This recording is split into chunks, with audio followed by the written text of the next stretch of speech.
ಶ್ರೀ ಗುರುಭ್ಯೋ ನಮಃ.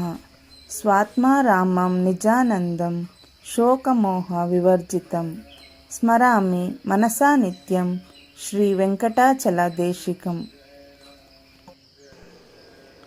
ಓಂ ಶ್ರೀ ಗುರುಭ್ಯೋ ನಮಃ. ಗುರುಬಂಧುಗಳಿಗೆಲ್ಲ ಪ್ರಣಾಮಗಳು.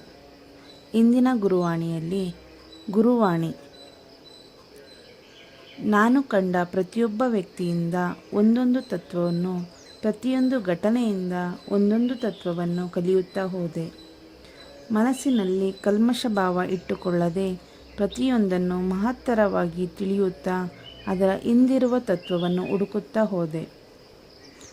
ಇದರ ಜೊತೆಯಲ್ಲಿ ಸರಳವಾದ ಜೀವನ, ವಿರಕ್ತತೆ, ತೃಪ್ತಿ, ಶ್ರದ್ಧೆ ಇವುಗಳನ್ನು ಅನುಸರಿಸುತ್ತಾ ಇನ್ನೊಬ್ಬರ ಮನ ನೊಯ್ಯದಂತೆ ನಡೆಯುವುದನ್ನು, ಇನ್ನೊಬ್ಬರ ಆನಂದವನ್ನು ಕೆಡಿಸದಿರುವುದನ್ನು ಅಭ್ಯಾಸ ಮಾಡಿದೆ. ಸದಾ ವಾಸ್ತವದಲ್ಲಿದ್ದು ಮಾನಪಮಾನಗಳಿಗೆ ಬೆಲೆ ಕೊಡದೆ, ಯಾರನ್ನೂ ವಿಮರ್ಶಿಸುವ ಗೋಜಿಗೆ ಹೋಗದೆ, ನಡೆಯುವ ಕಾರ್ಯಗಳಿಗೆ ವ್ಯಕ್ತಿಗಳನ್ನು ಗುರಿ ಮಾಡದೆ, ಅದರ ಹಿಂದಿರುವ ಕರ್ಮದ ಬಗ್ಗೆ ಚಿಂತಿಸುತ್ತಾ ನಾನು ವಾಚ್ಮನ್ ಆಗಿದ್ದುಕೊಂಡು ಎಲ್ಲರನ್ನೂ ಅವನವರೆಂದು ತಿಳಿದು ಗೌರವಿಸಿ ಆನಂದಿಸುವುದನ್ನು ಕಲಿತೆ. ಪ್ರತಿಯೊಬ್ಬ ಮಹಾತ್ಮರನ್ನು ಕಂಡಾಗ ಆ ವ್ಯಕ್ತಿಯನ್ನು ನನ್ನಲ್ಲಿ ಕಲ್ಪಿಸಿಕೊಂಡು ಅದಕ್ಕೆ ಚೈತನ್ಯ ಭಾವವಿತ್ತು ಆತ್ಮನಲ್ಲಿ ಸೇರಿಸಿ ಆತ್ಮಾರಾಧನೆ ಮಾಡಿದೆ. ವಿಗ್ರಹಾರಾಧನೆಯನ್ನು ನಿಲ್ಲಿಸಿ ಚೈತನ್ಯಾರಾಧಕನಾದ ನನಗೆ ಹೋಮ ಹವನದಲ್ಲಿ ದೊರಕುವ ಪುಣ್ಯಕ್ಕಿಂತ ಜೀವಿಗಳು ಸಂತಸಗೊಂಡಾಗ ಬರುವ ಪುಣ್ಯವೇ ಅಧಿಕವೆಂದು ತೋರಿದ ಕಾರಣ ನೊಂದ ಜೀವಿಗಳನ್ನು, ಹಸಿದ ಜೀವಿಗಳನ್ನು ಸಂತಸಪಡಿಸುವುದರ ಕಡೆಗೆ ಗಮನವಿತ್ತೆ. ನಿಮ್ಮಿಂದ ಬೇರಾವ ಸಾಧನೆ ಮಾಡಲಾಗದಿದ್ದರೂ ಪರವಾಗಿಲ್ಲ. ಗುರುವಿನ ಮಾತಿನಲ್ಲಿ ಅಚಲವಾದ ನಂಬಿಕೆ ಇಡಿ. ಆ ಗುರುವಾಕ್ಯ ಪಾಲನೆ ಒಂದುಳಿದು ಬೇರೇನು ಕೆಲಸ ಇದೆ ಎಂಬ ಭಾವನೆಯನ್ನು ಬಿಟ್ಟು ಬಿಡಿರಿ. ಆಗ ಗುರುವೇ ನಿಮ್ಮ ಜೀವನ ಸಾರ್ಥಕತೆ ಪಡೆಯುವಂತೆ ಮಾಡುತ್ತಾನೆ. ಗುರುಭ್ಯೋ ನಮಃ.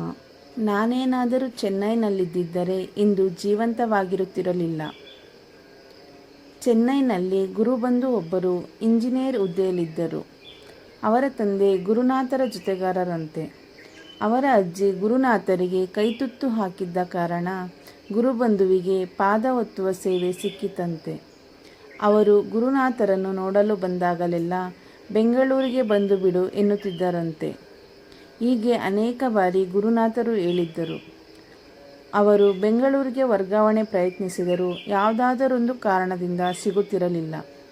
ಒಂದು ಬಾರಿ ಬಂದಾಗ ಈ ವಿಚಾರ ತಿಳಿದ ಗುರುನಾಥರು ಒಳ್ಳೆಯದಾಗುತ್ತೆ ಹೋಗು ಎಂದರಂತೆ.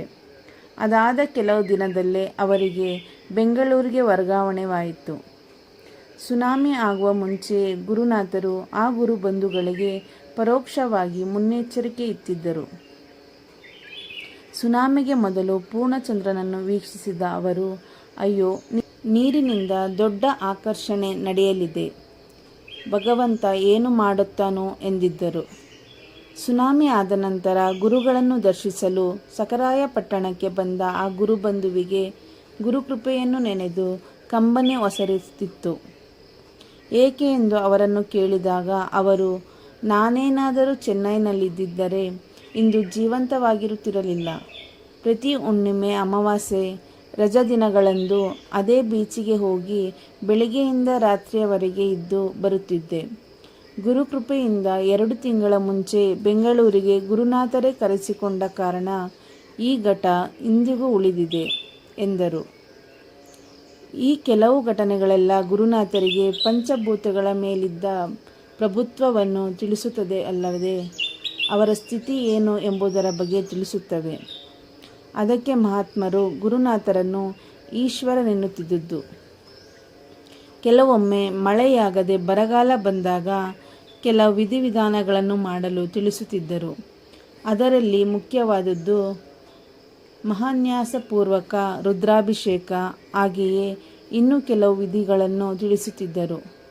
ಅವನ್ನು ಮಾಡಿ ಮುಗಿಸುತ್ತಿದ್ದ ಹಾಗೆ ಮಳೆ ಬರುತ್ತಿತ್ತು, ಕೆರೆ ಕಟ್ಟೆ ತುಂಬುತ್ತಿದ್ದವು. ಗುರುಭ್ಯೋ ನಮಃ.